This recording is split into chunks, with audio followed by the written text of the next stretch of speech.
ప్రస్తుతం గీతా ఆర్ట్స్ నడిపిస్తున్న అల్లు అరవింద్ గారు మనందరికీ సుపరిచితమే.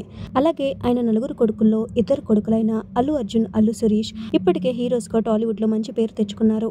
అయితే అల్లు అరవింద్ గారి తల్లి, అలాగే అల్లు రామలింగయ్య గారి భార్య గారు అయిన కనకరత్నమ్మ గారు రీసెంట్‌గా మరణించిన విషయం మనందరికీ తెలిసిందే. ఆమె భౌతిక కాయాన్ని చూడడానికి పలువురు ప్రముఖులు అటెండ్ అయ్యారు.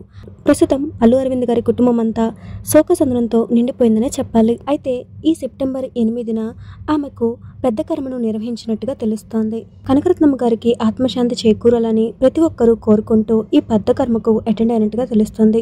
అందరూ వైట్ అండ్ వైట్లో కనిపించడంతో పాటు ఆ ఫొటోస్ని తమ సోషల్ మీడియా ద్వారా షేర్ చేసుకుంటూ కనకరత్నమ్మ గారితో వారికి ఉన్న అనుబంధాన్ని షేర్ చేసుకుంటూ ఎమోషనల్ అవుతున్నారు. మరి ఆ ఫొటోస్ని మీరు కూడా చూసేయండి. మరి పెద్ద వయసు కారణంగా స్వర్గస్థులైన ఆమె ఆత్మకు శాంతి కలగాలని మనం కూడా కోరుకుందాం. ఇక అల్లు గారి కుటుంబానికి, మెగా కుటుంబానికి గొడవలు జరుగుతున్నాయంటూ వస్తున్న రూమర్కి కట్టుపెడుతూ మెగా ఫ్యామిలీ అంతా అల్లు గారి కుటుంబానికి ఈ కష్ట సమయంలో తోడుగా నిలబడ్డారనే చెప్పాలి.